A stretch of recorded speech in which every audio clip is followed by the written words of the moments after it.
Court ఆవరణలో rape case నిందితుడిని తీసుకొస్తారు పోలీసులు. అప్పటివరకు వాడి ఆగడాలను భరించిన ఆడవాళ్లు అపరకాలీలుగా మారారు. చేతికి అందిన ప్రతి వస్తువును మారుణాయుధంగా మార్చారు. కోర్టులోనే కండలు కండలుగా నరికి ఆ నరరూప రాక్షసుడి ఆనవాళ్లు లేకుండా చేస్తారు. ఇది రీల్. అచ్చం ఇలాగే రియల్ స్టోరీ కూడా జరిగింది. ఇంతకీ ఎక్కడ జరిగింది? ఏం జరిగింది? Watch the story. అది ఒడిశాలోని గజపతి జిల్లా. అక్కడున్న చిన్న గ్రామంలో ప్రజలంతా కలిసిమెలిసి ఉండేవారు. అదే గ్రామంలో ఉంటున్న 60 ఏళ్ల వృద్ధుడి భార్య 4 ఏళ్ల కిందటే చనిపోయింది. దీంతో అప్పటినుంచి వృద్ధుడు ఒంటరిగానే ఉంటున్నాడు. దీంతో వృద్ధుడి కోసం అప్పుడప్పుడు చుట్టుపక్కల ఉన్నవాళ్లు వారి ఇళ్లల్లో వండిన కూరలు, వంటలు ఇస్తూ ఉండేవారు. ఆ ఏసులో కృష్ణారామ అనుకోవటం మానేసి వృద్ధుడికి కామకోరికలు పెరిగిపోయాయి. దీంతో తనకు సాయం చేయటానికి వస్తున్న ఆడవారిపైనే కన్నేశాడు.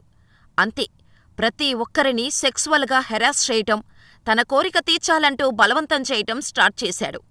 దీంతో క్రమంగా వృద్ధుడి ఇంటికి వెళ్లటమే మానేశారు అంతా.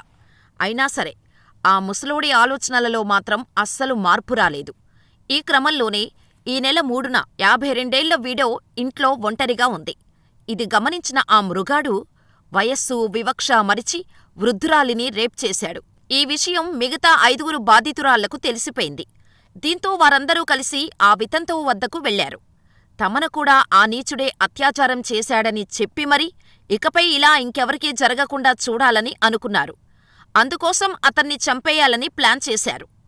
దీంతో ఈ విషయాన్ని మరో 2 మహిళలు పురుషులకు చెప్పారు. వారు కూడా దీనికి ఒప్పుకోవటంతో మొత్తం 10 మంది కలిసి జూన్ 3న అర్ధరాత్రి నిందితుడి ఇంటికి వెళ్లారు.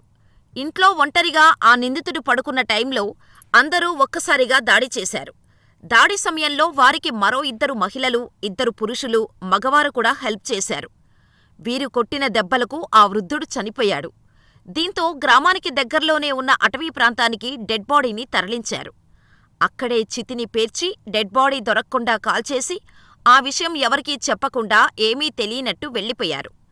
సాధారణంగా చెడ్డవాడైన వృద్ధుడి గురించి పెద్దగా ఎవరూ పట్టించుకోలేదు. ఏ ఆడదాని వెనకో వెళ్ళిపోయి ఉండి ఉంటార్లే అని అందరూ లైట్ తీసుకున్నారు. అయితే రోజులు గడుస్తున్న కొద్దీ ముసలాయన ఇంటికి రాకపోయేసరికి అనుమానం వచ్చి కుటుంబ సభ్యులు పోలీస్ స్టేషన్కు వెళ్లారు. రంగంలోకి దిగిన పోలీసులు అసలు ఎప్పుడు కనిపించకుండా పోయాడు, లాస్టుగా ఎవరు చూశారు అని ఇన్వెస్టిగేషన్ మొదలుపెట్టారు. ఆ నోటా ఈ నోటా 52 విడోపై ముసలాయన చేసిన అత్యాచారం గురించి పోలీసులకు తెలియటంతో ఆమెను విచారించారు. తనను రేప్ చేసిన మాట వాస్తవమే కాని ఆ తర్వాత అతను ఎక్కడికి వెళ్ళిపోయాడో తెలీదని ఆవిడ చెప్పింది. కానీ పోలీసులకు నమ్మకం కలగకపోవటంతో అదుపులోకి తీసుకొని నెమ్మదిగా అడిగారు. అసలు నిజం చెబితే మీకే మంచిదని పోలీసులు నమ్మకంగా చెప్పటంతో ఆ రోజు రాత్రి జరిగిందంతా చెప్పేసింది. వాడేమీ మీరనుకున్నంత మంచోడు కాదని, వయసు మళ్ళినా కామకోరికలతో పిచ్చిపట్టి ఉన్నాడని, ఊర్లో ఉన్న ఆడవాళ్లందరినీ చెరచడమే పనిగా పెట్టుకున్నాడని, ఒంటరిగా ఆడది కనిపిస్తే చాలు వావి వరస మరిచిపోయి మృగంలా రెచ్చిపోతాడని ఆవిడ మొత్తం చెప్పేసింది. దీంతో షాకైన పోలీసులు బాధిత మహిళలందర్నీ పిలిపించారు. ఇంత జరిగినా ఎందుకు అతనిపై కంప్లైంట్ చేయలేదని వారందర్నీ ప్రశ్నించారు.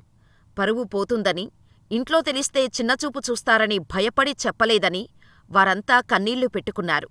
ఏది ఏమైనప్పటికీ చట్టాన్ని చేతుల్లోకి తీసుకోవటం నేరమని, శిక్షలు విధించటం కేవలం కోర్టుల పరిధిలో మాత్రమే ఉంటుందని హత్యలో పాల్గొన్న 10 మందిని అరెస్ట్ చేశారు. ఈ విషయం సోషల్ మీడియాలో వైరల్ అవటంతో ఆ 10 మందికి మద్దతుగా పోస్టులు పెడుతున్నారు. వారిని విడిచిపెట్టాలని, అటువంటి నీచుడికి సరైన శిక్ష పడిందని కామెంట్ చేస్తున్నారు. మరి మీరేమనుకుంటున్నారో మాకు కామెంట్ చెయ్యండి.